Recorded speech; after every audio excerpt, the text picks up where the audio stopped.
Hello friends, welcome to நல்ல lovers.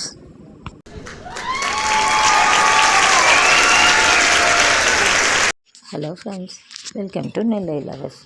Friends, இந்த வீடியோவில் நம்ம இப்போ என்ன பார்க்க போகிறோம் அப்படின்னு சொன்னால், அதாவது நம்ம தானமாக கொடுக்கக்கூடிய ஒரு சில பொருட்களை பற்றி தான் நம்ம என்ன செய்ய போகிறோம், பார்க்க போகிறோம். எந்த மாதிரியான பொருட்களை தானம் கொடுக்கக்கூடாது அப்படிங்கிறத தான் இந்த வீடியோவில் பார்க்க போகிறோம். அதாவது இந்த மாதிரி விஷயத்தை நம்ம தானமாக கொடுத்தோம் அப்படின்னு சொன்னால் நம்ம வீட்டில் செல்வம் வளம் குறையும் அப்படிங்கிறது ஒரு நம்பிக்கை. அதாவது நம்ம அதில் அந்த வரிசையில் நம்ம முதலாவது பார்க்க போகிறது என்னதுன்னா பழைய உணவுகள். அதாவது நம்ம ஒரு சில பேர் என்ன நினச்சிருப்பாங்க அப்படின்னு சொன்னால், ஒரு 5 பேருக்கு நம்ம தானம் பண்ணலாம், சாப்பாடு தானம் பண்ணலாம், இட்லி கொடுக்கலாம் அப்படிங்கிற மாதிரி நினச்சிருப்பாங்க. ஆனால் அப்படி தானமாக கொடுக்கும்போது நம்ம வீட்டில் மிச்சமான உணவையோ அல்லது பழைய உணவையோ அவங்களுக்கு என்ன செய்யக்கூடாது, நம்ம தானமாக கண்டிப்பாக கொடுக்கக்கூடாது. அப்படி கொடுத்தோம் அப்படின்னு சொன்னால் நம்ம வீட்டில் மேலும் கஷ்டத்தை தான் அது என்ன செய்யும்னா உருவாக்கும். அதனால் அந்த மாதிரி மீதமான உணவுகளை தானம் கொடுப்பதை தவிருங்கள். நீங்கள் யாருக்காவது தானம் கொடுக்கணும் அப்படின்னு சொல்லி நினச்சிருந்தீங்கன்னா வீட்டிலையே சமைக்கிறீங்கன்னு வச்சுக்கிடுங்க.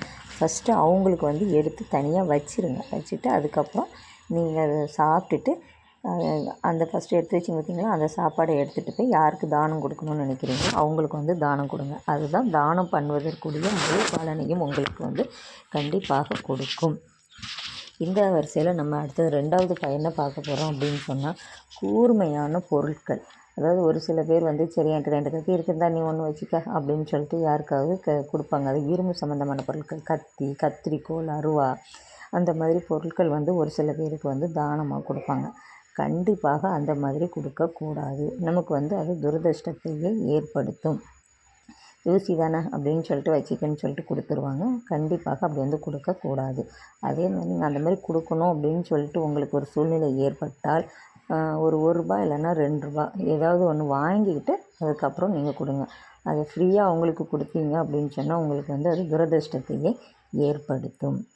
அடுத்தது 3வது நம்ம இப்போ என்ன பார்க்க போகிறோம் அப்படின்னு சொன்னால், ஒரு சில பேருக்கு பழைய துணிகளை தானமாக கொடுப்பாங்க.